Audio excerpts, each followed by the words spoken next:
Bon dia a tothom, s'ha començat a gravar, que ho puguin també tenir disponible després amb el YouTube, que anem pujant els esmorzars.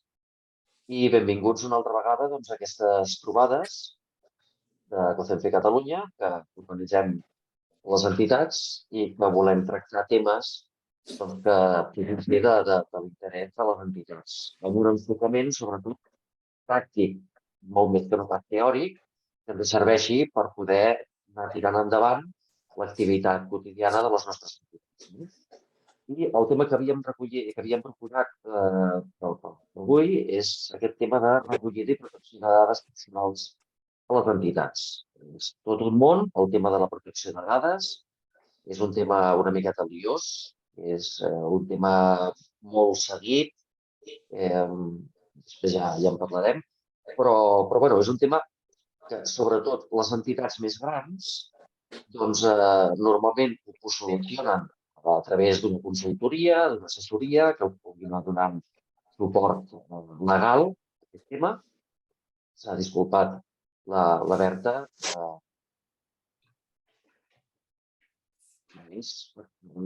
disculpat la Berta, que sempre participa, que ripatia congènita, no? Doncs que estan també de cara al dia 14, que és el Dia Internacional de les Cardiopaties Congènites, i estan empracats amb tot campanyes i moviments, i etc. I diuen, nosaltres aquest tema el tenim cobert. Ja és un tema que tenim ben satisfet. Però sobretot les entitats més petites, mitjanes i petites, amb persones més voluntàries o no pas professionals, és un tema que costa una miqueta més. I aleshores la intenció d'aquesta trobada d'avui, ja ho explicarem, és sobretot prendre consciència que el tema de la protecció de dades és un tema important i sobretot les entitats que no ho tenen prou resolt, pensen que ho tenen resolt però a mitges, de poder posar-hi fil a l'agulla i no deixar no deixar aquest tema entre la paperassa jurídica, entre els papers i això, mira, ja anirem fent, perquè al final això ens podria passar factura i seria fatal. Si us sembla, us comparteixo la pantalla de la presentació que he preparat per no seguir una miqueta el fil de la xerrada i sobretot em confirmeu, sisplau, que ho veieu prou bé, que ho veieu gran, que no teniu problema. Ho veieu en dimensió? Es veu perfecte, jo ho veig perfecte. Sí? I pantalla completa? Sí. No. Doncs anem parlant d'aquest tema.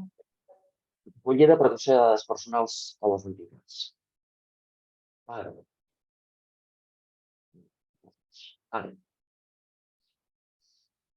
Què és el dret de protecció de dades personals?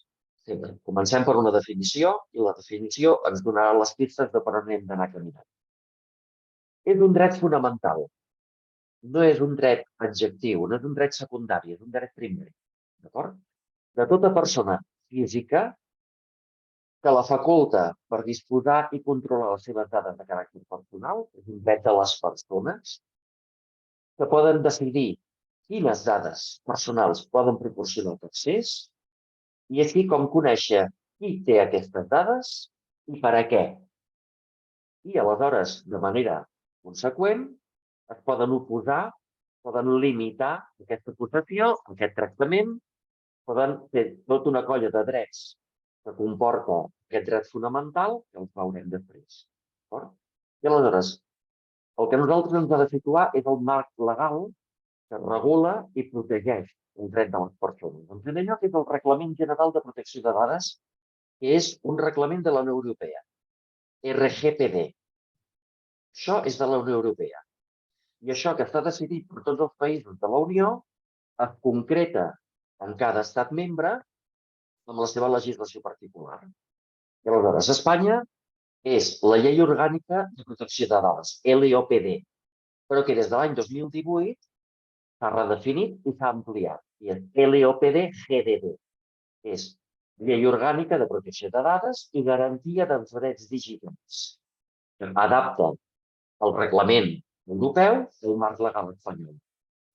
Quan s'afegeix això de la garantia dels drets digitals, és sobretot perquè hi ha tot el boom del comerç electrònic, de les subscripcions per pàgina web, etc. I aleshores Ja no és només la protecció de dades que nosaltres podíem donar omplint una fitxa física, sinó que gairebé moltes de les dades personals que estan donant les persones de manera físiques són a través de plataformes digitals, com poden ser pàgines web, sobretot. Llavors, per això s'amplia, d'acord? I ens sonaran els drets ARCO, no sé si ho recordeu. Els drets ARCO són els drets d'accés, rectificació, cancel·lació, ARC i oposició que tenien les persones amb la LOPD. Quan aquesta LOPD, aquesta llei orgànica, s'amplia, hi ha la garantia de drets digitals, els drets ARCO també s'amplien. I per això ja no és ARCO, sinó són tots aquests que segurament ho veieu en petitet, és un pantallazo que vaig fer de l'Agència Espanyola de Protecció de Dades, tenir-los una miqueta tots a la vista. Almenys els principals sabem que són el dret d'informació, és a dir, el responsable de les dades, el qui recull les dades, ha de ser identificable, s'ha de saber qui és. D'acord? El dret d'accés, les persones físiques que han cedit les seves dades personals han de poder accedir. Quines dades em vaig donar? Han de poder accedir-hi. El dret de rectificació, que permet corregir, completar-lo si són exactes i incomplets. El dret d'oposició, m'oposo a que aquest entitat que jo li he cedit les meves dades personals, m'hi oposo per motius personals, salvo que hi hagi un interès legítim per part d'aquell qui les va recollir. El dret de supressió, és a dir, la cancel·lació de les meves dades personals en possessió d'aquesta entitat que jo les vaig donar, o el dret al tractament, la limitació de tractament. Vale, te les dono, però et limito, que les dades són meves, tu ets el responsable d'aquesta gestió, però jo limito el tractament de les meves dades que tu pots fer. I hi ha un dret, aquests nous, que venen després de l'any 2018, que és el dret a la portabilitat. Sobretot quan aquestes dades són portades a un tercer de manera automatitzada. Això són els drets que se'n deriven d'aquell dret fonamental. Molt bé. Fem una anàlisi de situació. On estem? En quin món vivim? Doncs a Catalunya hi ha 75.000 organitzacions inscrites al registre d'entitats del tercer sector, que ocupen, entre les 75.000, 87.000 persones i que donen serveis a més d'1,5 milió de persones usuàries a la nostra comunitat.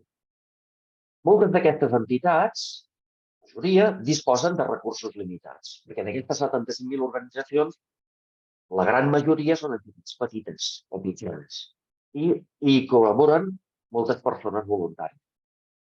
I és conegut per part de l'Autoritat Catalana de Protecció de Dades en concret, és conegut, i a tot nivell estatal, que hi ha una carència d'aplicació de la norma o és errònia entre les entitats del tercer sector. És a dir, hem de saber que aquells que s'encarreguen a nivell d'administració de vetllar per un correcte exercici dels drets fonamentals de la protecció de dades, que són les administracions, sigui l'Agència Espanyola de Protecció de Dades o l'Autoritat Catalana de Protecció de Dades, saben que les entitats en el tercer sector, aquest és un tema amb hàndicap. És un tema que ho portem no gaire bé. D'acord? I això ho saben. Però que ens toca a nosaltres, com a entitats del tercer sector, prendre consciència de les responsabilitats que tenim, que aquest és el principal objectiu d'aquesta trobada, que tots prenguem consciència que no és un tema que podem seguir com hem estat fins ara, que podem tirar endavant com si no passés res, que és un tema objectiu, com que fins ara no m'han cridat l'atenció, com que fins ara no he tingut un problema, doncs continuï igual. No. Hem de fer un peron, hem de parlar a les nostres juntes, hem de tractar aquest tema a nivell de confederació, si podem donar un cop de mà, si tal, i aleshores ens hem d'implicar. Hem d'implicar-nos, no només prendre consciència, sinó que hem de prendre accions. D'acord? A les nostres entitats. No podem deixar aquest tema passar. No en podem deixar. Ens volta o allà, vinga, durmiendo el sueño de los justos. I hem d'entrar-hi. És un tema que no podem obrir. D'acord? Qui vetlla? Doncs l'Autoritat Catalana de Protecció de Dades. Us he deixat aquí els enllaços. Quan us faci la presentació, que ho passo a totes les entitats, són enllaços on podeu clicar, són interactius i us enviarien directament a les pàgines de l'EPD o de l'APDCAT. Molt bé. Què passa? Que si fins ara no ens han picat el corrector o no hem tingut problemes greus, és perquè hi ha dificultats. I l'administració també sap aquestes dificultats. D'acord? Aleshores, sí que és veritat que tots tenim que hi ha un excés normatiu, un excés de lleis, de normes, d'aplicació de les normes. Tot això és complex, és difícil d'entendre, sobretot per entitats petites no professionalitzades. Sabem que hi ha dificultats tècniques per poder complir la normativa. Hi ha el tema de la web, hi ha el tema del Big Data. Què fem? El Big Data és el tractament de dades massius. D'acord? Comencem a traspassar les dades i comencem a treballar amb les dades. Resulta que hi intervenen assessories, intervenen tercers, intervenen autònoms que ens donen un tip de la nostra entitat, intervé però amb bona professionalitat, Vull dir, Fundesplai, la taula del tercer sector, vull dir, ens poden donar un cop de mà, però en el moment que nosaltres estem traspassant aquest volum de dades personal, hem de ser conscients i sabem que hi ha dificultats. I la digitalització i el treball en el núvol encara aporten més complexitat. I el treball en el núvol, totes les dades guardades en el Drive, compartit amb les persones de l'entitat, aquest Drive ha de tenir una seguretat. Aquestes són dificultats, i sobretot el tercer sector, les entitats més petites. Què passa? Que també hi ha una dificultat. Les entitats socials moltes vegades guardem i treballem amb dades sensibles. I aleshores hem de ser conscients que això és diferent d'una empresa, és diferent d'un portal electrònic e-commerce, de comerç electrònic, que ja simplement estan donant un telèfon, una adreça de correu electrònic, noms, cognoms i ja està. Aquí no hi ha dades sensibles. Ara veurem quin tipus de dades són sensibles. També sabem que falten perfils professionals, perquè al final, entre tots, ho hem de fer tot i al final estem més per la feina d'atenció als usuaris que no pas per la paperassa de l'oficina, i també és veritat que hi ha una falsa sensació de compliment. Sí, ja guardem les dades. Sí, ja hem afegit un paràgraf en la fitxa d'inscripció i és un paràgraf que vaig copiar d'aquí i d'allà. Mira, amb això ja anem fent. Bé, potser no ho estem fent prou bé o hauríem de fer més. D'acord? Tenim una falsa sensació, una errònia sensació de que estem complint i estem fent les coses ben fetes. Molt bé. Entrem. Quin tipus de dades personals? Com les podem classificar? Hi ha dades bàsiques que són no sensibles. Hi ha dades bàsiques que sí són sensibles. I hem de saber amb quin tipus de dades estem treballant i què coneixem dels nostres usuaris o dels nostres voluntaris, fins i tot. D'acord? Les dades bàsiques no sensibles. Aquí teniu el llistat. Nom, cognoms, nacionalitat, adreça postal, telèfon, el DNI, el dia del passaport, la professió, l'experiència o d'altres que siguin similars. Són dades que no ens diuen res de la intimitat o de la privacitat d'una persona. És veritat que si això no ens dona el seu número de telèfon mòbil per poder-lo contactar o per poder-lo integrar en un grup de xat del nostre WhatsApp, tenim un grup de voluntaris, doncs, m'ha donat el telèfon, però no és un tema sensible que em digui res de la teva privacitat. Són dades més aviat superficials. En canvi, les dades sensibles, i així estan recollides i estan protegides totes les lleis, són la ideologia, la religió, les creences, els orígens. No parlem de la nacionalitat, estem parlant més aviat de la raça, de l'ètnia. Això és diferent de la nacionalitat. El tema de salut, és un tema totalment sensible, les patologies, les al·lèrgies. Quan pares hem d'omplir els nostres fills un full de les al·lèrgies que tenen quan marxen de colònies, que els hi puguin administrar alguna medicació, aquesta és una dada sensible, és una dada de salut. Totes les dades que guarda, per exemple, el Servei Nacional de Salut, que donem al nostre ambulatori, són dades sensibles, estan especialment protegides.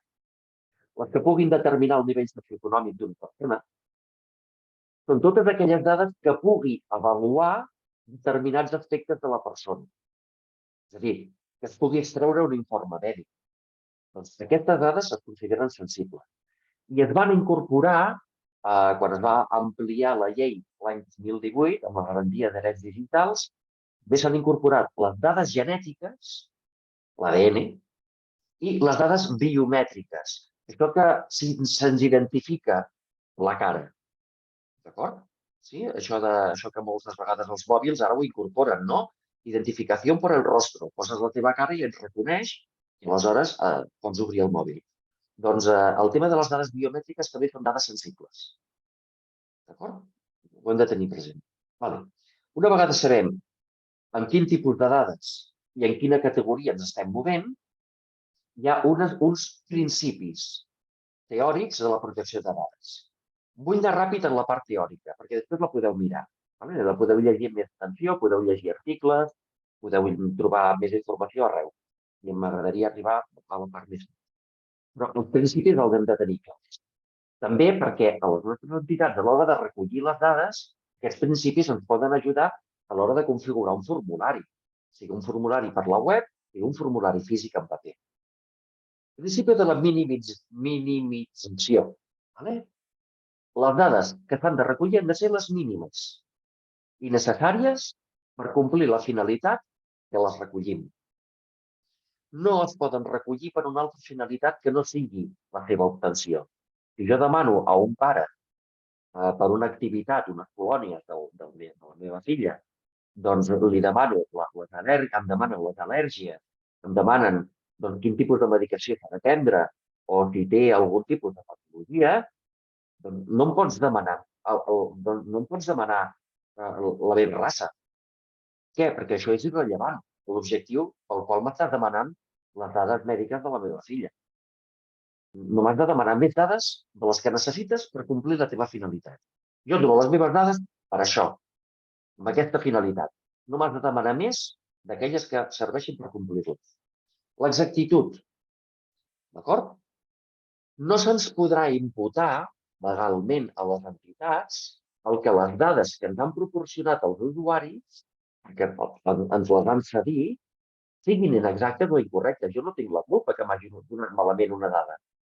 Però en el moment que em demanen corregir-la, sí que tinc la responsabilitat i l'obligació legal d'eliminar-les o rectificar-les tan aviat com sigui possible. Aquí sí que tenim una obligació. No podem deixar aquest mail que ens va arribar a través de la bústia de les meves dades estan malament, sisplau, corregir-les. No podem deixar ja durant una setmana, durant un mes. La nostra obligació és que me les vas donar malament. Jo ara he de fer... No. Has de donar resposta ràpidament a la correcció, a la rectificació de les dades que t'han proporcionat malament. Si te les han proporcionat malament, és la teva responsabilitat. La teva és corregir-les aviat. La confidencialitat. Ja ho sabem.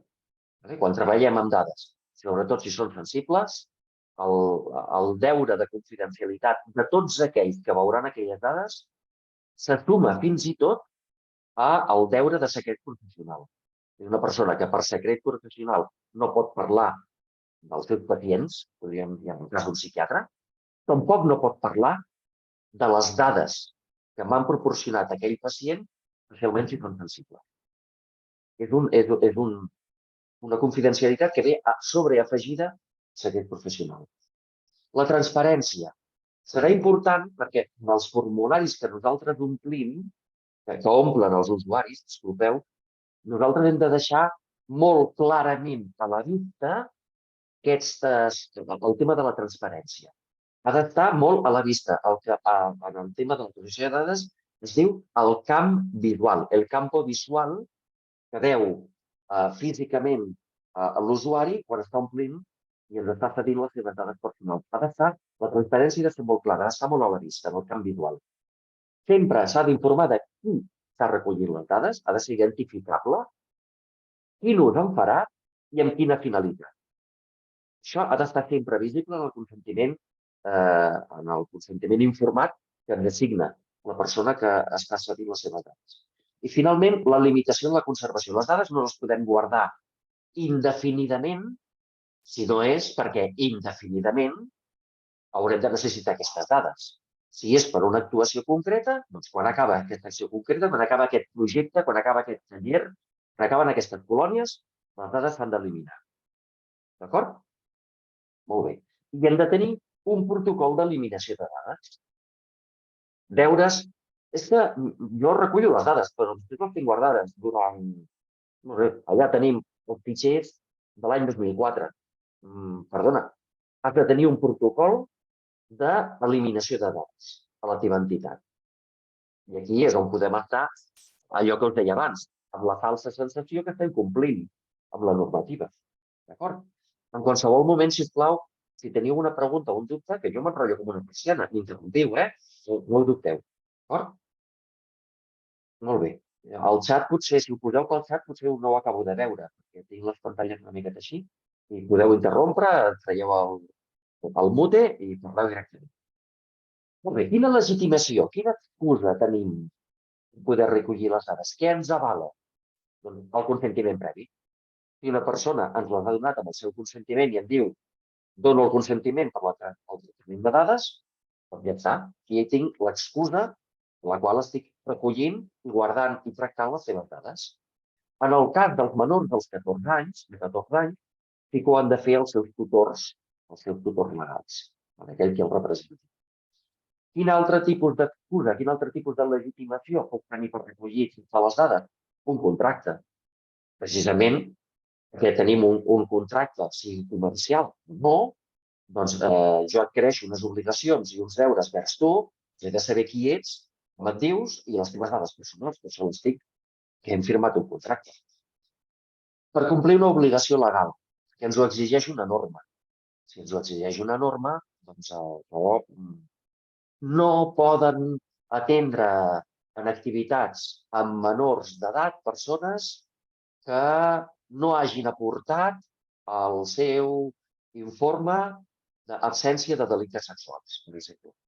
Doncs m'obliga la norma? Doncs aleshores he de demanar a aquest voluntari o a aquest monitor que em porti el seu informe de no tenir en el seu historial cap tipus de delicte de naturalesa sexual. Ens obliga una norma. Els interessos vitals. Òbviament, si jo vull que l'Institut Català de la Salut em curi si em recullen amb un tracte cor al carrer, doncs he de proporcionar les meves dades personals, per això les ha de tenir, perquè hi ha un interès vital al darrere.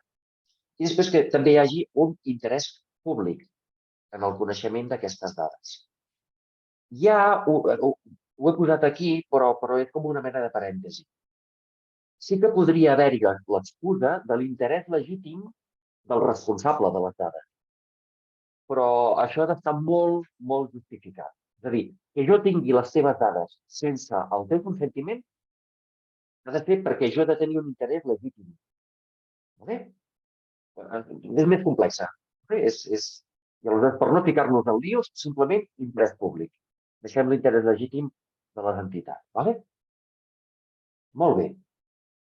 I un altre tema, d'aquells que m'agradaria que quan acabi aquesta trobada sortim amb els deures apuntats de què ens toca fer que no tinc fet.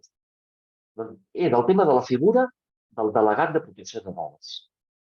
Que les nostres entitats tinguin un delegat nomenat, amb nom, noms, telèfon, adreça i correu electrònic. I això ho tinguem a la vista. Sigui a la nostra pàgina web, allò de quan posem política de privacitat de dades, que normalment està sempre a peu de pàgina. És un parrafó, és un text legal llarguíssim. Allà ha d'estar identificat qui és el responsable, qui és el delegat de l'entitat responsable de la gestió de les meves dades. L'entitat ho fa l'entitat COCENFE Catalunya. Ja, molt bé, però COCENFE Catalunya, si jo vull demanar amb algú raó d'un ús indegut de les meves dades, hi ha d'haver un responsable físic, una persona física. I aquesta persona és el delegat o la delegada de protecció de dades. És la persona que vetlla el compliment d'una protecció. És una figura que és obligatòria per col·legis professionals, per federacions esportives que treballen amb menors d'edat, centres sanitaris. És una persona que ha d'acreditar coneixements amb titulació universitària en dret o en la pràctica de protecció de dades i ha de ser identificable. nom, cognoms, manera de contactar-lo, telèfon, que sigui. Qualsevol entitat pot voluntàriament nomenar una persona delegada. Jo em penso que per evitar que algun dia ens diguessin no teniu la figura del delegat, mira, salvem-nos-ho. Nomenem un delegat, sigui gerent, sigui responsable de voluntaris, qui sigui, però hi ha d'haver-hi un delegat. És que no és llicenciat en dret especialitzat en temes de protecció de dades. Bueno, però tenim nomenat un delegat. Que després no sigui llicenciat en dret i no sigui advocat, doncs què hi farem? Però tenim un delegat identificat. Després, les entitats més grans, normalment què fan? Contracten assessoria jurídica i aleshores, clar, això val diners i aleshores aquests sí que són experts. I els donen accés a plataformes on poden trobar textos, on poden fer un copia i pega, on poden fer, doncs, mira, volem llançar una campanya, un projecte per 2023, que sigui una campanya de no sé què. Doncs mira a veure si el... Bé, doncs ja està. Vale? Aquests sí que són entesos en dret. Però almenys de la figura del delegat de protecció de dades el tinguem fet en les nostres entitats.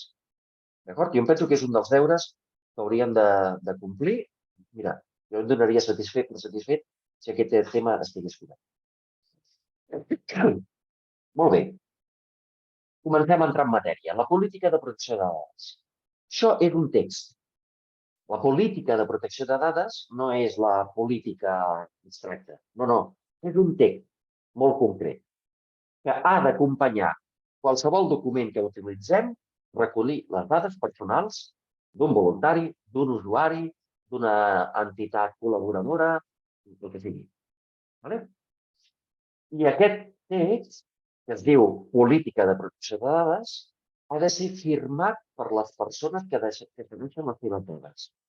Quan omplen un formulari per associar-se, quan omplen una fitxa d'inscripció a l'activitat, quan ens donen l'autorització dels drets d'imatge, que són activitats que, mira, fan a l'aire lliure, o tallers que fem a la nostra entitat, fem bones fotos perquè, home, hem de fer el nostre butlletí, les nostres xarxes socials, molt bé, doncs, si surten allà, t'han de cedir, t'han d'autoritzar que tu puguis fer servir la seva imatge. Quan se subscriuen a un butlletí, etc. És aquella clàusula, en aquell quadradet, que acostuma a dir accepto política de privacitat o accepto la política de protecció de dades i accepto que siguin tractades. Molt bé. Aleshores, les autoritats de protecció de dades, a l'hora de demanar, si a l'hora de demanar les dades i nosaltres mostrar obligatòriament la nostra política de privacitat, protecció de dades, normalment distingeixen entre dos nivells, entre dues capes, parlen de capes. Una primera capa és la informació bàsica. És aquesta informació bàsica de la nostra política de privacitat, de la nostra política. Aquesta informació ha d'estar a la vista, en el campo visual, que ho feia abans. Ha d'estar allà on estan omplint el formulari, on estan omplint la fitxa d'inscripció, ho hem de veure, ha d'estar a la vista. I s'ha d'oferir un espai perquè ho validi. La clàssica casella on fan el clic, o fan el... Ha de ser un resum clar i comprensible de la política de protecció de dades que té la nostra entitat. I sempre ha de citar on poden trobar la informació addicional. Si vols saber més, vés a la nostra pàgina web o vés a aquest enllaç o dóna-li la volta al paper, ho tens en el revers de la teva fitxa d'inscripció, però li has de dir on pot trobar la informació addicional, que és la segona capa. És la que completa tots els detalls de la política de protecció de dades i que ha d'incloure també la informació bàsica. No és excloent, com que això ja t'ho he dit abans, no. La informació addicional també ha de constar a la bàsica, desenvolupada i ampliada. I aquesta no té per què estar a la vista, com us deia abans, però sí s'ha d'indicar on es pot trobar aquesta segona capa, aquesta informació addicional. Algun dubte? Sí, endavant. Molt bé. La informació bàsica, és el que dèiem, la primera capa. És La primera capa, la informació bàsica que donem de la nostra privacitat de dades, de la nostra política de privacitat. Què fem nosaltres per garantir l'exercici del dret de les persones a la seva privacitat? I doncs, aquells drets que se'n segueixen, els drets ARCO, ampliats després de la garantia de drets digitals. Molt bé, doncs aquesta és la que ha d'estar a la vista en el document o formulari, el que dèiem abans, i que s'ha de deixar un espai per mirar-ho. Hi ha dues opcions. Aquí us dono dues opcions. Una opció és un text, on tot això que està en vermell és el que heu d'omplir amb les dades de la vostra entitat. I veieu la casella? He llegit i accepto la política de privacitat i protecció de dades d'aquesta entitat. Doncs aquesta és la casella que ha d'estar l'espai que pugui validar la persona signant. Aquesta és una opció, afegir un text. L'altra opció és fer-ho amb una taula, amb un quadre de taula. Qui és el responsable? És a dir, en un lloc o en un altre hi ha les mateixes dades que nosaltres estem informant de la persona signant de la nostra política de privacitat, però són dues maneres de presentar-ho. La majoria de vegades és l'opció 1, l'opció en text. Un paràgraf s'afegeix a la part de baix de la fitxa que estem omplint, o en la pàgina web estem cedint les seves dades, estan omplint allà camps, en algun lloc ha d'estar això a la vista. En el camp visual, aquesta és la primera capa, s'ha de veure. No li pots dir, bé, estan a la pàgina, no, ho he de veure, ho he de tenir a la vista. Que ha de ser molt clar, molt diàfano, molt clar. Molt bé. I la informació bàsica, exemple 2. Aquí és on tenim aquest quadre que us he dit que teníem abans, desenvolupat. Per això la gent opta, les entitats opten per afegir el paràgraf, no tot aquest quadre gran. En el diapositiu. Aquest quadre gran és el desenvolupament de l'opció 2. D'acord? Aquesta opció 2 s'ha de desenvolupar amb aquest quadre gran. Sí? Jo aquí ho he dividit perquè no m'hi cabia a la pantalla. Penseu que ha de ser un sol document. Aquests que estan així hem d'anar així, un sota l'altre. D'acord? I tot el que està en taronja és el que nosaltres hem d'anar omplint. Sí? Si voleu veure un document exemple, us he posat aquí l'enllaç, no sé si es veu, fent el moviment, on diu, feu clic aquí per accedir al document exemple. Els documents exemple, ja us ho dic, els he tret del CRAJ, del Centre d'Entitats Juvenils de l'Ajuntament de Barcelona. Tenen un lloc on tenen tota una colla de plantilles que després ja us diré que les tenim compartides i també podeu accedir-hi vosaltres sense haver d'anar al CRAC. Us les he compartit des del nostre mail. Ja ho veurem al final de tot. Però perquè sapigueu com omplir aquest full, les instruccions, etc, feu clic en l'enllaç d'aquesta fletxa que us estic posant a baix i anireu a un document que té una altra presentació diferent del que esteu veient ara, però venen tota una colla d'instruccions que poden ser molt útils. No sé si... jo penso que he posat aquí allò que podria ser interessant per vosaltres de manera pràctica, no? Molt bé. Exemples i plantilles. Molt bé. Doncs us donem tota una colla d'exemples i plantilles de documents, que us ho deixo aquí, que he tret del Centre de Recursos per a Associacions Juvenils de l'Ajuntament de Barcelona. I aquí teniu el lloc. Quines plantilles us he recollit i us he plegat? La plantilla d'inscripció de nous socis, de sòcies. La plantilla d'un llibre, socis de sòcies, això és un Excel. No és una plantilla per omplir, sinó una plantilla per guardar. Una plantilla per sol·licitar els drets d'imatge, amb un text dient, fàcil i entenedor, hi ha un formulari, doncs mira, còpia i pega, i aquí teniu també la vostra plantilla per poder sol·licitar els drets d'imatge a una persona que s'està inscrivint a una activitat de la nostra entitat. Una plantilla d'autorització per la participació d'un menor a una activitat. Hem dit abans que els menors han de signar un adult amb la seva responsabilitat legal. Una plantilla de salut, també la tenim. i una plantilla de cents d'entitats i de contractes. Perquè les nostres entitats tenim el clàssic Excel de contractes, doncs de persones que ha arribat un moment, doncs, o altres entitats amb les que estem en relació i que guardem. Aquí també teniu una plantilla. Aleshores, el quadre gran que teniu aquí, doncs veniu, cliqueu i us enviarà a la carpeta que hem generat a Cocenfe Catalunya amb totes aquestes plantilles descarregades. Que no hagueu d'anar al CRAG Barcelona, sinó que teniu, de manera casolana, doncs accediu al vostre drive de Cocenfe Catalunya. I després, l'Agència Espanyola de Protecció de Dades ofereix una eina que es diu Facilita, que la podeu trobar, aquí teniu l'adreça, serviciosaepd.es/facilita, i és una eina que he trobat que és força interessant. És a dir, sobretot està pensat per a empreses, però jo em penso que, bueno, quan hi accedeixes, et va demanant, ets una entitat o ets una empresa que recull sobre l'ètnia, la religió o les creences? Si tu cliques que sí, et diu, doncs jo no et serveixo. Que és una eina pensada per tractament de dades no sensibles. D'acord? Està pensat per això.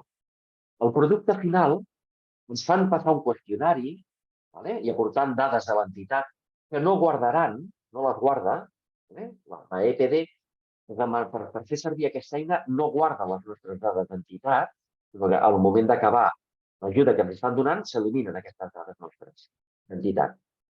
No ens demanen dades d'usuari, només dades d'entitats. Però, per exemple, sí que ens demana un moment. Aquestes dades les estàs recollint per gestionar les nòmines dels teus empleats? Sí.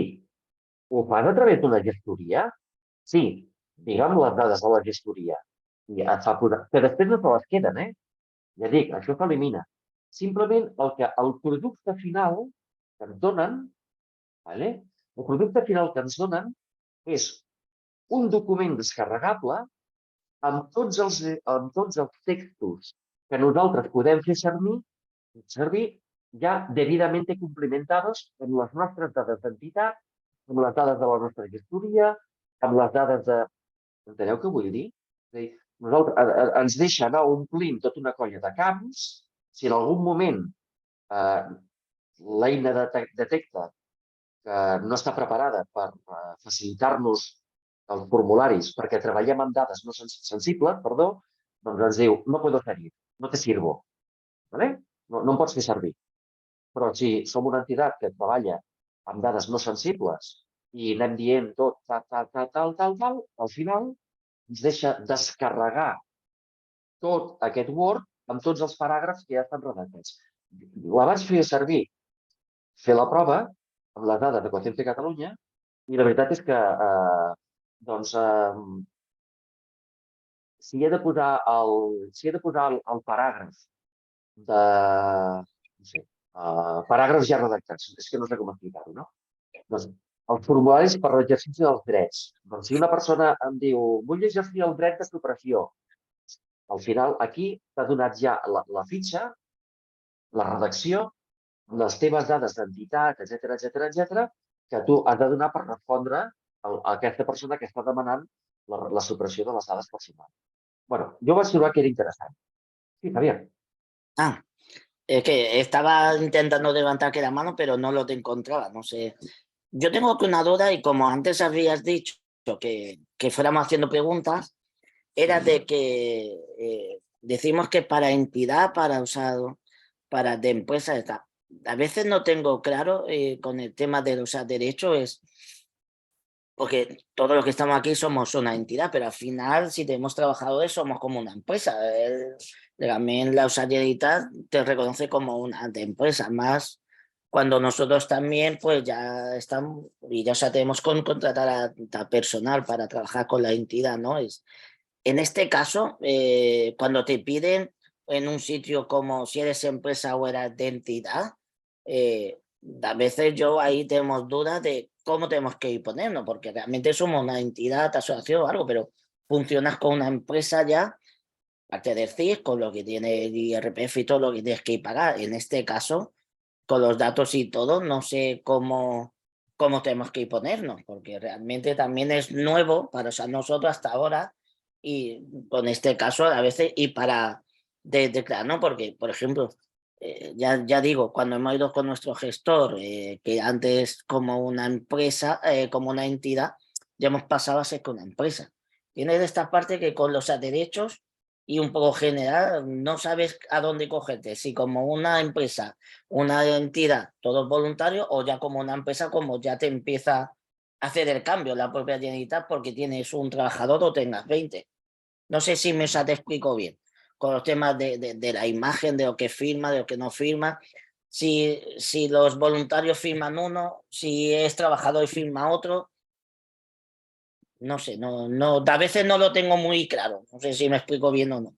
En este caso, la herramienta facilita de la Agencia Española de Protección de Datos considera indistintamente si entidad en el tercer sector o empresa. Es indistinto. ¿Vale? Entonces, sí que nos pide el CIF, pero claro, si dice, ¿están recogiendo datos de tus trabajadores? Sí, porque tengo trabajadores y les pido datos. Tú le tienes que decir a ese trabajador qué uso vas a hacer de sus datos. Se lo tienes que explicar en el momento de contrato. ¿Vale? Entonces, la agencia española, a la hora de facilitarte los textos para que tú los pongas en el contrato, te dice, pero estos datos personales, ¿para qué son? Para mantenimiento para gestionar sus nóminas, para mantener una relación laboral. ¿Vale? ¿Y esto lo haces a través de una gestoría? Sí, porque si la gestoría también conoce los datos, ¿entiendes? Tú le estás facilitando los datos personales de un trabajador a un tercero. Pues la agencia española te dice, si te tengo que preparar los datos, entre los textos, para que tú se los des al trabajador, tengo que saber a qué gestoría le vas a ceder los datos, para yo metértela en el redactado que te voy a facilitar. Entonces, indistintamente, aquí no distingue si eres entidad del tercer sector o eres empresa, que tienes una relación comercial con los clientes que te están dando los datos, o los proveedores que te están dando los datos. ¿Sí? Todos los formularios que van apareciendo en esa herramienta te van pasando. Entonces, si en algún momento la verdad de lo que estás diciendo no está en el mundo de los datos, no está en el mundo de los datos no sensibles, porque son datos sensibles, la herramienta se para y te dice, ya no te sirvo. Solo te sirvo si son datos no sensibles. ¿Entiendes? A pesar de que tú me digas que estás gestionando nóminas, es que no son datos sensibles de un trabajador, su nombre, dirección, teléfono, número de DNI, número de afiliación a la Seguridad Social. Esos no son datos sensibles. Por eso te deja seguir adelante. ¿Entiendes? Y ya digo, todo lo que tú pongas, si dices que tienes 3 trabajadores, vamos a decir algo, Sí. no te dice cuántos tienes. Si tú dices que tienes trabajadores, pero después tú, en tu papel con la Seguridad Social no sabe que tienes trabajadores, y no cruzan datos. O sea, no guarda, esta herramienta no guarda los datos para después facilitárselos y chimarse a la Seguridad Social. Sí. ¿Vale? La ventaja que tiene. No están cruzando datos, ¿vale? Porque no los guarda esta herramienta. Simplemente quiere facilitarnos textos y redactados para que nosotros los podamos utilizar para cumplir con la norma. ¿Vale? Y lo último, por aquí, ¿vale? Altres recursos útils. Oi que dèiem que nosaltres tenim l'obligació de custodiar i protegir les dades personals que ens han donat els usuaris i que això comporta una dificultat tècnica que resulta que potser no estic preparat la ciberseguretat? Vale. Doncs anem a veure. L'Institut Nacional de Ciberseguretat té un departament que és l'Oficina de la Seguretat de l'Internauta, OSI. I en aquesta pàgina de l'OSI, si cliqueu Oficina de la Seguretat de l'Internauta, hi ha tota una colla de materials i aplicacions i pàgines web, etc., gratuïtes, que podem fer servir per cobrir aquesta dificultat tècnica que ens aporta el tractament de dades. Quin tipus d'eines ens ofereix? Antivirus. Tenim instal·lat un antivirus a la nostra entitat? O un cleaner? El cleaner és que ens neteja el malware, allò que ens de cop i volta ens van sortint anuncis i no sé què, i no sé quantos, o que pot agafar-nos les dades. Un malware no és pròpiament un virus. El virus té la intenció de destruir l'ordinador. El malware s'introdueix a l'ordinador com a un gusano per extreure dades i manejar-les a su antojo. És diferent. Doncs això ho tenim, estem protegits. Mira, fes clic aquí i trobaràs tota una colla de antivirus i cleaners gratuïts. Un gestor de contrasenyes. O sigui, tenim contrasenya de no sé què, de no sé quantos. Tenim un munt de contrasenyes a la nostra entitat. Al final les tenim guardades en una llibreta, amb un calaix que qualsevol persona que entrés en mala fe, doncs si se les vol endur, podria fer-nos podria muntar un buen desavís. Doncs si vols fer un gestor de contrasenyes, tenir-les totes protegides i només recordar una, que és la que te dona accés a les teves contrasenyes, doncs aquí tens eines. Tallafocs, allò que en diuen els cortafuegos, el firewall, que impedeix que un tercer des de fora entri a la meva xarxa per poder infiltrar-se i des de dintre manejar, exportar, manipular o cancel·lar les meves dades. Eines d'esborrat definitiu. Ui, què és això? És que resulta que l'ordinador que fèiem servir, doncs l'hem de... A l'oficina, s'ha fet vell, hem comprat un de nou i mira, doncs el donarem a Andròmines o el vendrem de segona mà al Cash and Converters. Molt bé. Tu saps que hi ha una manera de recuperar les dades que hi havia al teu ordinador si no t'encarregues tu de netejar-les definitivament? Doncs aquí també et podríem muntar un bon pollo. Doncs aquí tens eines d'esborrat definitiu. Com fer còpies de seguretat, com recuperar arxius. És que he perdut l'Excel on tenia els voluntaris dels darrers 10 anys. Aquí tens una eina que et permetrà recuperar aquest Excel. Però tu pensaves que l'havies esborrat de la paperera. Doncs resulta que et pots recuperar. Per això hi ha eines d'esborrat definitiu que una vegada s'ha esborrat definitivament ja no pots recuperar. I si l'equip que teníem amb les dades personals ens en desfem d'ell, no sigui cas que el llancem a la paperera, aquí no vindrà ningú a buscar el disc dur, però doncs hi ha eines d'esborrat definitiu i eines de recuperació de dades arxivades. Molt bé. I això que poso aquí baix és prou important, que de vegades ho descuidem. No podem deixar la pantalla de l'ordinador oberta amb dades personals si no hi som presents. Com ens vingui una inspecció un dia i vegin que tenim l'ordinador obert amb totes les dades personals dels nostres usuaris a la vista, a l'oficina. No, això no pot ser. S'ha de fer suspender o un protector de pantalla. Si nosaltres no estem davant de la pantalla amb les dades personals, hem de bloquejar aquesta pantalla. Que el que vingui a darrere necessiti una contrasenya per poder-hi accedir. És important, Em sembla que... No, és important. I les carpetes en paper amb les dades dels usuaris han d'estar en un lloc segur i d'accés restringit. Que hi hagi una clau pel mig. D'acord? Sí?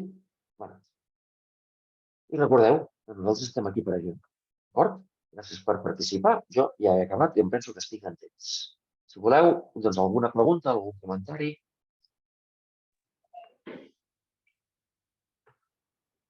Hola, jo sí que et voldria fer una pregunta.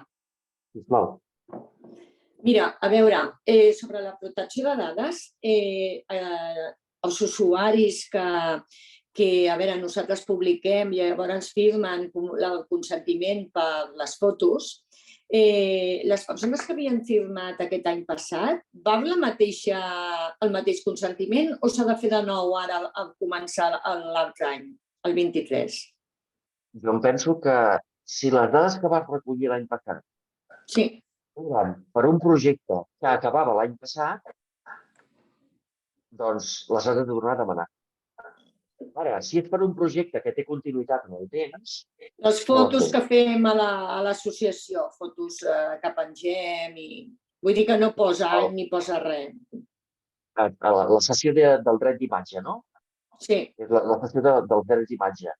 Sí. Com que te la cedeixen mentre estan a la teva entitat, doncs ja estan cedits. No te l'han de renovar cada any. Perfecte. Ara, en el moment que marxin de l'entitat i et demanen la cancel·lació de les teves fotos, no vull tornar a sortir en cap foto que identifiqui que jo he estat amb vosaltres, d'ara endavant. d'ara endavant. Fins ara sí, perquè m'has donat el teu consentiment mentre pertanyies a l'entitat, a la nostra associació. Però un cop deixes l'associació, doncs, un cop marxo, jo ja no vull que sàpiguen que estic amb vosaltres, d'ara endavant. No vull sortir en cap foto de fa 2 anys. No publiqueu una foto de fa 2 anys i en surti jo, d'ara endavant. Això sí que ho hem de tenir.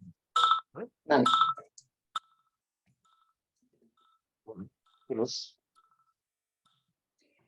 És que aquí, a vegades tenim problemes perquè, per exemple, a la televisió tenen vídeos nostres de fa anys i, ostres, a vegades veig que surt el vídeo aquest que tenen i a la millor aquella persona ja està morta.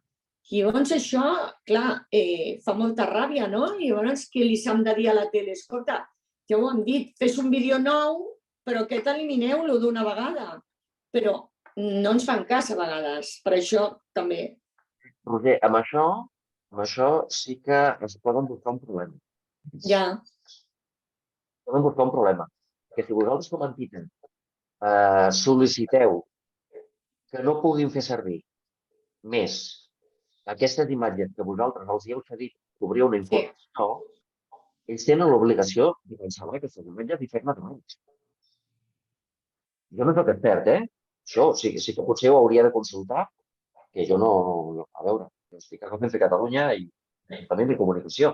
Sí que és veritat que provinc del món del dret, no soc especialista en tema de protecció de dades.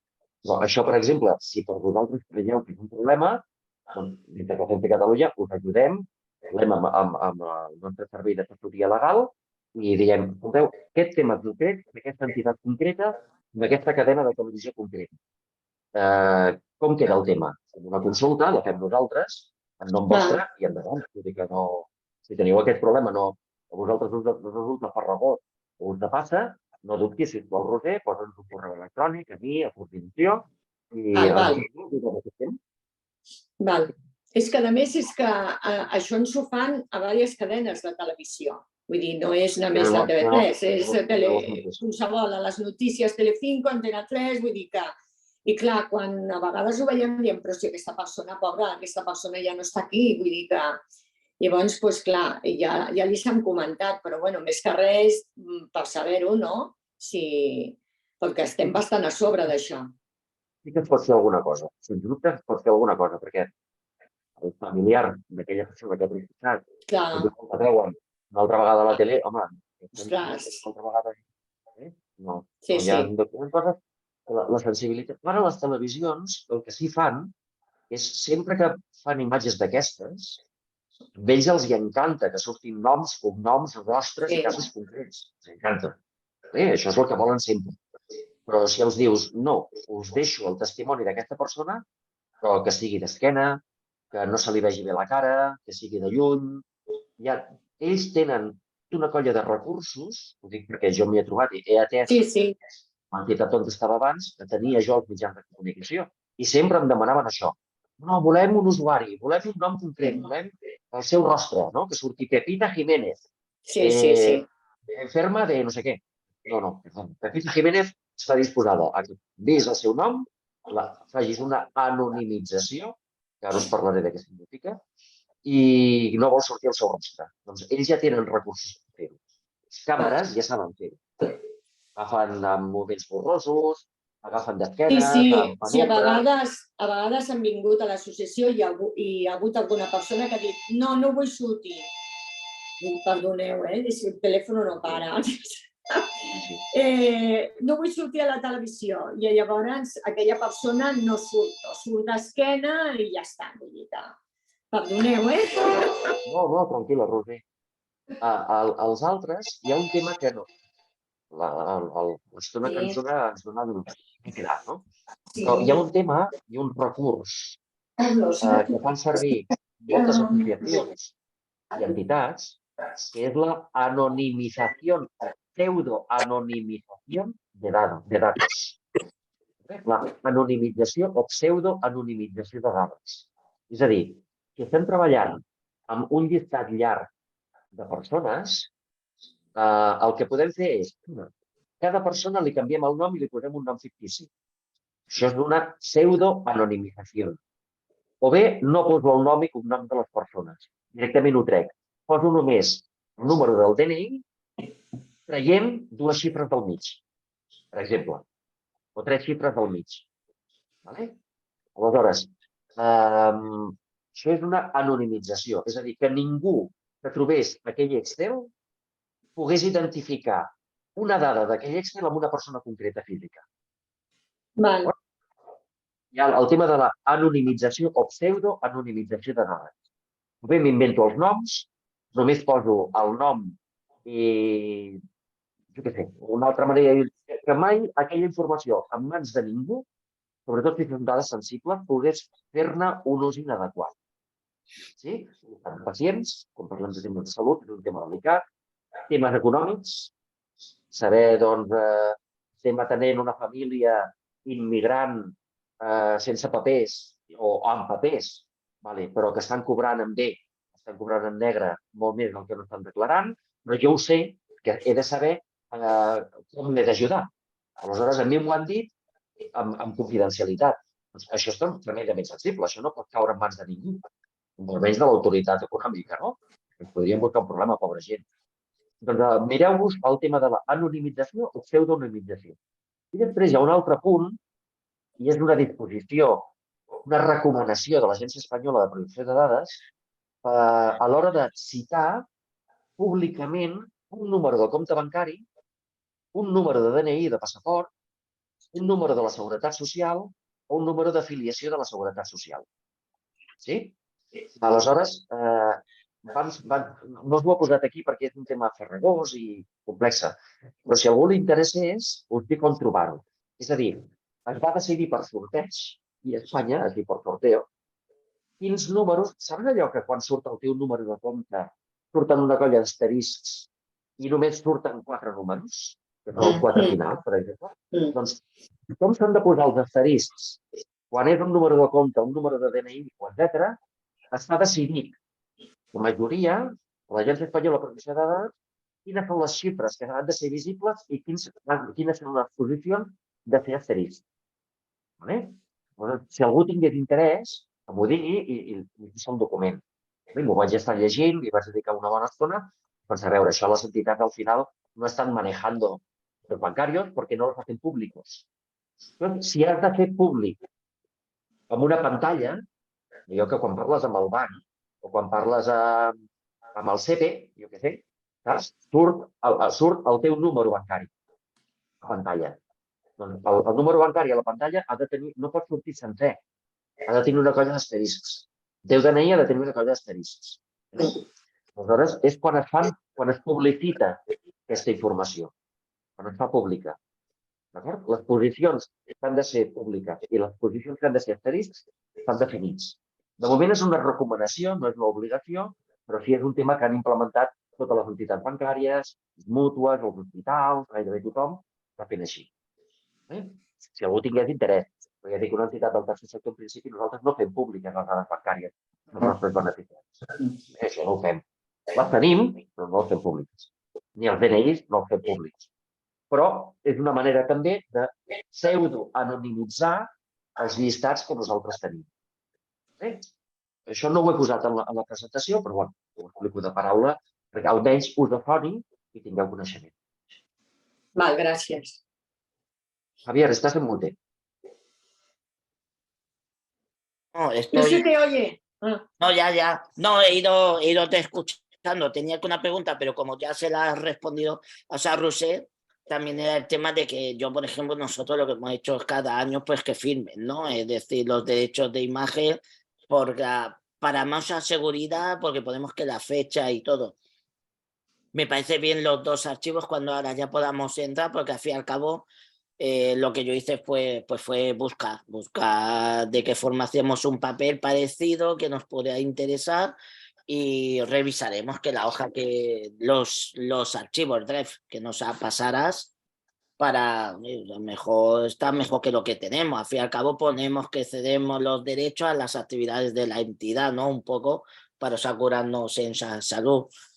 Y lo que tú has pasado este último que tenía yo que era dura, miraremos también. Es decir, creo que tenemos que estar cubiertos porque muchas veces no los tenemos claro de si podemos hacer fotos o no, cuando estamos en una actividad con más entidad, que sí, que no, con los nenes, si es dentro de la escuela, si es fuera, o cuando en la fiesta mayor participas y tienes 50 niños, ¿no?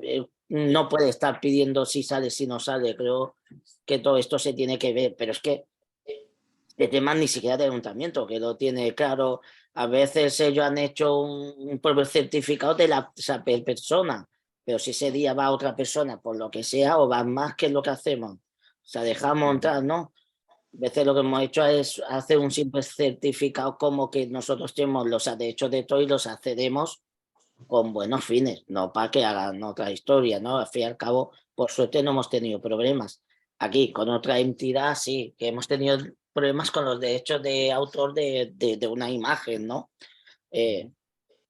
No toca nada de nuestro sector, pero bueno, te lo puedes ver, ¿no? Me os ha servido de experiencia para saber qué es lo que tenemos que hacer. Al final, la otra entidad Bien, nos ha bien. pagado y fuera, y eso también es, no sé, a lo mejor con todo esto también se debería hacer alguna clase de fotos. ¿Qué fotos, no? Si utilizas imágenes bajas con libres de derechos, si libres de Si derechos. queréis, si queréis un día dedicar una sesión al tema de las imágenes protegidas, o sea, las imágenes con derechos de autor, ¿en qué sitios puedo encontrar imágenes gratis, libres de derechos, pero siempre citando la fuente en el boletín?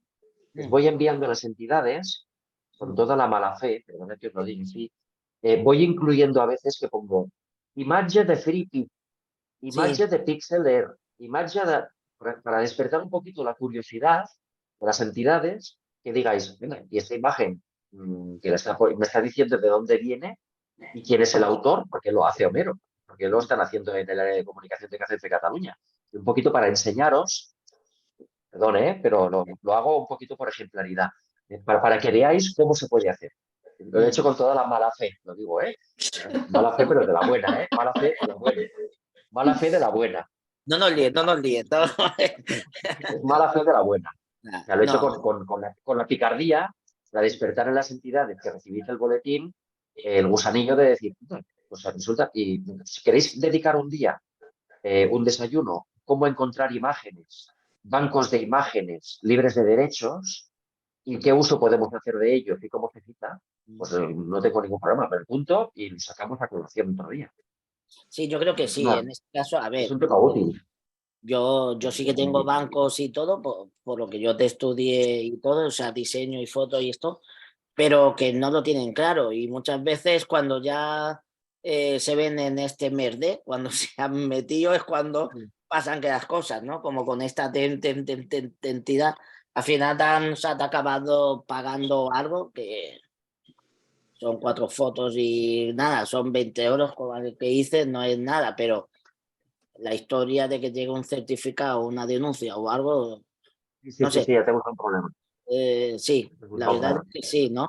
Y entonces también Mira, eso, saberlo también de, en este caso, que si se utiliza una imagen, es decir, si creo que se podía hacer, no sé qué opina Rusé, pero también todo lo que sube y baja, si COCENFE España utiliza una imagen, si puede bajar hasta las entidades, una entidad la puede ceder, ¿no? Todo lo que sube a baja, porque tampoco a veces está claro que podemos utilizar, que no, si la utiliza hacer todos COCENFE y COCENFE España utilizar una imagen, si eso podemos replicarla al fin y al cabo con buenos usos, ya no digo con usos para sacarle, tener rendimiento, sino con buenos usos, es Yo creo que sí, si ellos mandan una imagen, yo creo que podemos, sí, ¿no? sí, no, en principio sí, pero mucha gente no lo sabe, o si por ejemplo Ah, Parkinson, yo qué sé, yo aquí tengo tal y veo que Parkinson tiene una foto que es chula, directamente yo llamo a Rusé, oye, me la puesta y tal, ¿sabes? Pero hay sí. gente que a lo mejor no está eso claro, ¿no? Que puede entre las entidades, sino Si que lo publicamos es que se puede, tú, si sí, no, no lo claro, publicamos. pero creo que un buen entendimiento a veces de cómo está, ya que estamos con los derechos y que hay tanta diversidad que, no sé, no está claro. Y esto se lo explica encima a una entidad que sean mayores, pues todavía más, ¿no? Es decir, por eso yo he visto una foto, la he cogido, como está en internet. ya está, ¿no? O alguien me las ha pasado y no sabe. Ellos buscan, ponen Google, ponen imagen y la que sale, pues aquí es todo gratis. Y después vienen sorpresas. Podem sorprendre. Si m'ho permetiu, si em permeteu, comparteixo només una coseta. Que veieu que podeu trobar en aquell repositori de documents i plantilles us he dit que tenim. Bé, només un exemple. Us comparteixo la pantalla perquè veieu com és. Ho esteu veient? No. No. A veure. I ara? Sí. Doncs aquesta és la plantilla que he extret del CRAF, del Centre de Recursos d'Associacions i Guanyers de Barcelona. És la plantilla. Com obtenir la cessió dels drets d'imatge per part d'un usuari, d'un voluntari i tot alguns servidors. Doncs aquí teniu un exemple. I tot això que teniu aquí a la dreta, aquestes explicacions, que són notes, són les instruccions per fer servir això. En cada lloc teniu això. Sí que és veritat que a peu de pàgina diu aquest document és una plantilla de documentació, això ho hauríeu de treure. I això és del CRAF. Però, bueno, us pot servir. Us pot servir. I veieu, molt important, incloure sempre la clàusula de protecció de dades. Això és la política de protecció de dades, que és aquell paràgraf que ha d'anar sempre a la vista en tota recollida de dades. És el que us he explicat al principi. És aquell paràgraf que sempre ha d'estar present. D'acord? Aquí és interactiu perquè t'envia a un model, ens enviaria a un model que ells tenen també. Doncs aquí són totes aquestes plantilles que us he posat en els links en la presentació que ara us enviaré. Us enviaré entre avui i demà. Doncs allà podeu trobar, en aquesta carpeta que hem generat a COCENFE Catalunya, podeu trobar totes aquestes... Va, molt bé, gràcies. Bueno, jo us he de deixar que tinc una altra cosa. Sí, estem a l'hora, estem a l'hora. Sí, encantada de conèixer-te, que no et coneixia. Perdona, el teu nom quin és? El meu nom és molt fàcil de recordar, Roser. És molt fàcil de recordar. Em dic Homero. Com? Homero, com el poeta. Ah, Homero, vale. En català és Homer. Si em vols dir Homer, doncs en català. Si és en castellà, Homero. És com el poeta. No crec que ens deguis gaires. Val, doncs moltes gràcies. El més famós és el Homer Simpson. Però vaja, em penso que hi ha una distinció física i... Amb el mismo. Però bueno. Bueno, ha estat molt bé, moltes gràcies. Gràcies a vosaltres per la vostra participació. I jo m'apunto a aquesta proposta de treballar el tema de les imatges, el dret d'imatge, la imatge corporativa, COCENFE des de COCENFE Nacional, com fem servir la imatge corporativa de COCENFE, etc. És un tema, el tema de la imatge, penso que pot ser un tema que pot donar. Molt bé, vinga, gràcies. Adéu a tots. Adéu. Adéu. Vinga, a veure.